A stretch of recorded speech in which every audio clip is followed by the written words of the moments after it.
नमस्ते। आप सभी से अनुरोध है कि कृपया हमारी चैनल को सब्सक्राइब करें, वीडियो को लाइक करें, बाद में शेयर भी करें। संभल के मामले में मुस्लिम पक्ष को धक्के पर धक्के लग रहे हैं। आज Allahabad high court at Prayagraj में संभल की तथाकथित शाही जामा मस्जिद पर सुनवाई थी।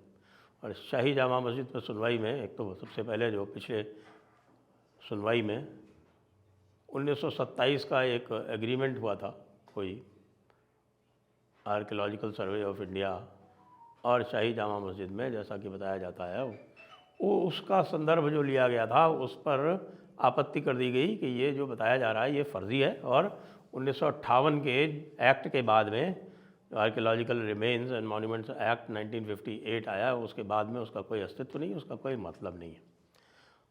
यहाँ तक तो एक बात है, क्योंकि शाही जामा मस्जिद ये क्लेम कर रही थी कि साहब उसको जो है वहाँ मेंटेनेंस इत्यादि करने का राइट इसलिए है क्योंकि एएसआई का प्रोटेक्टेड मॉन्यूमेंट होते हुए भी उनके साथ कोई समझौता हो रखा था।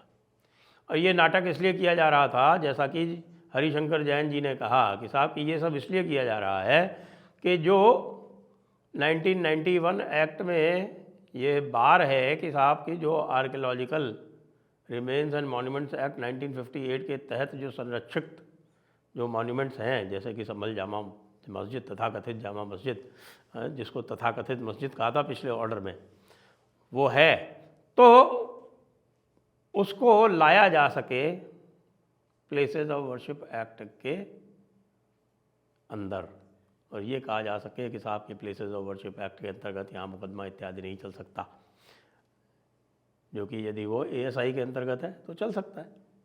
ये एक बात तो थी, जहाँ तक तब तक ठीक था, लेकिन सबसे बड़ा धक्का तब मिला संभल वालों को, शाही जामा मस्जिद वालों को, जब यह रिक्वेस्ट की गई कि साहब इसको शाही जामा मस्जिद ना कहा जाए, इसको डिस्प्यूटेड स्ट्रक्चर कहा जाए, इसको विवादित ढांचा लिखा जाए। और हाई कोर्ट ने उनकी यह प्रार्थना स्वीकार कर ली। तो अब यह डिस्प्यूटेड स्ट्रक्चर या विवादित ढांचा हो गया है। अब इसका स्टेटस भी भाई हो गया है बाबरी मस्जिद के बराबर, क्योंकि वो भी विवादित ढांचा था, ये भी विवादित ढांचा है। तो शाही जामा मस्जिद बोलने वालों, इसको तुमको तो बड़ी खुशी हुई होगी, बड़ी प्रसन्नता हुई होगी कि तुम्हारी मस्जिद का स्टेटस अब विवादित ढांचे का हो गया है, तुम तो बाबरी मस्जिद के बराबर पहुंच चुके हो, और ये भी बाबर नहीं बनवाई थी, ऐसा क्लेम किया जाता है। तो एक बाबरी मस्जिद दूसरी बाबरी मस्जिद के बराबर बन के विवादित ढांचा बन गई है। भाई बधाई हो, आप लोगों को कितनी सफलता मिली कोर्ट में जाने से कि अब आप एक विवादित ढांचे के लिए लड़ रहे हो। और विवादित ढांचे का तो फिर क्या होता है सबको पता है। स्थितियां वैसे भी उत्तर प्रदेश में विकट से विकटतर होती जा रही हैं आपके समर्थकों के लिए, आपके लिए। मैं मुस्लिम पक्ष की बात करूँ, और विकट से विकटतर इसलिए होती जा रही हैं क्योंकि समाजवादी पार्टी खुलेआम औरंगजेब के समर्थन में उतर आई है। बाबर की बात तो थी, हमें पता है सब बाबर के बारे में, बाबरी मस्जिद से उसका नाम एसोसिएटेड है, संबंधित है। लेकिन भाई अबू आज़मी साहब ने ये कह दिया खुलेआम। अबू आज़मी कौन है? अबू आज़मी समाजवादी पार्टी के खुद मुख्तार हैं। कहाँ? महाराष्ट्र में। खुद मुख्तार जानते हैं आप कौन, किसको कहते हैं? उसको बोलते हैं जो पावर ऑफ अटर्नी होल्डर। तो समाजवादी पार्टी की पावर ऑफ अटर्नी पूरे महाराष्ट्र में, ख़ासतौर से मुंबई में, वो अबू आज़मी साहब के पास है। और अबू आज़मी साहब ने कहा कि भाई औरंगज़ेब तो बड़ा अच्छा प्रशासक था, बड़ा अच्छा शासक था, उसने तो मंदिरों का निर्माण करवाया है, वह मंदिर तोड़े थोड़े ही हैं।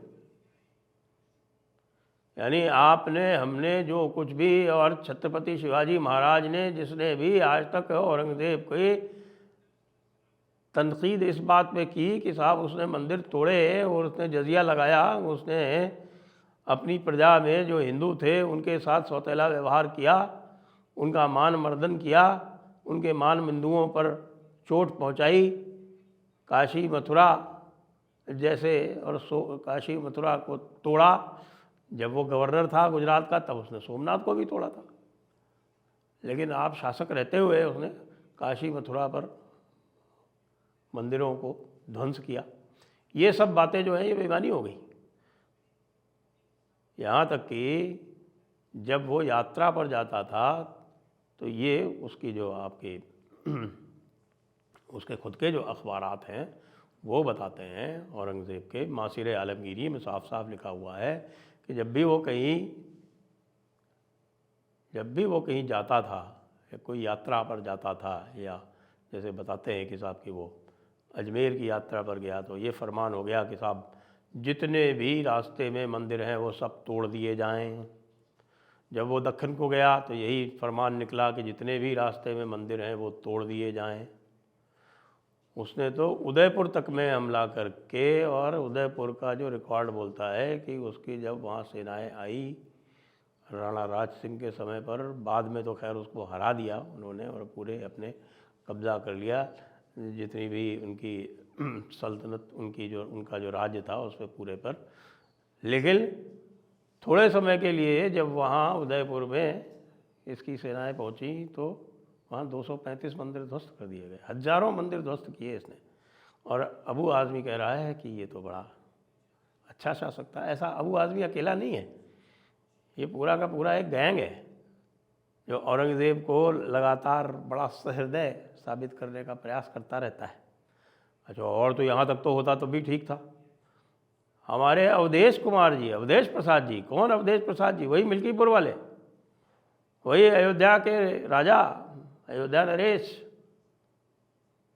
जिन्होंने तुक्के से फैज़ाबाद में चुनाव जीत लिया था पार्लियामेंट का, और उसके बाद से वो भगवान राम को सब्स्टिट्यूट कर दिया था उन्होंने। हालांकि जब चुनाव चल रहा था मिल्कीपुर का तब तो वो भगवान राम के, सीता मैया के, इनके सबके गुण गा रहे थे, हनुमान जी के भक्त बन रहे थे। लेकिन जैसे ही चुनाव समाप्त हुआ आ गए अपनी असलियत पर, आ गई समाजवादी पार्टी की असलियत पर, और यही समाजवादी पार्टी अब औरंगज़ेब के गुण गा रही है। अवधेश प्रसाद जी कह रहे हैं कि भाई औरंगज़ेब तो बहुत अच्छा आदमी था। अब उत्तर प्रदेश में संभल अगला टेस्ट केस बनने जा रहा है, क्योंकि अब समाजवादियों को औरंगज़ेब के साथ साथ संभल का भी बचाव करना पड़ेगा। अब उनके लिए एक बड़ी विकट समस्या आ गई है।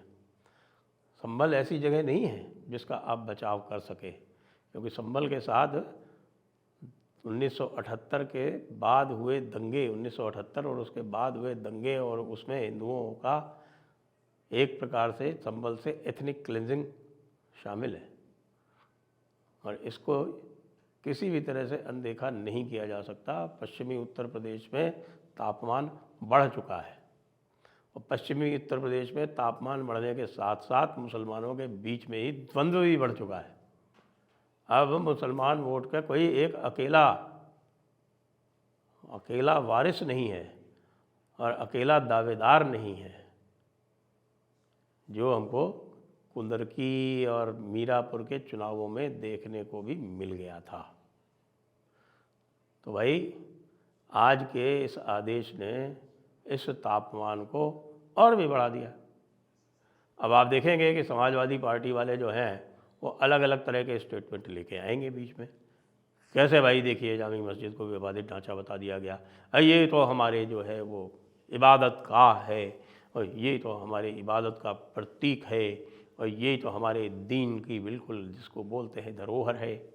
तो ये सब बातें जब बड़े बड़े मौलवी मुल्ला बोलना शुरू करेंगे तो समाजवादी पार्टी की तरफ से अखिलेश यादव फिर उठ खड़े होंगे और कहेंगे कि हम संभल को नहीं जाने देंगे। ओवैसी ही उधर से चिल्लाएगा, हमने एक मस्जिद खो दी है, हम दूसरी नहीं खोएंगे। बेटा एक को तो छोड़ो, अभी तो 2000 की लिस्ट जो पहले से तैयार है, पहले उस पर ध्यान दो, वो पहले से तैयार है।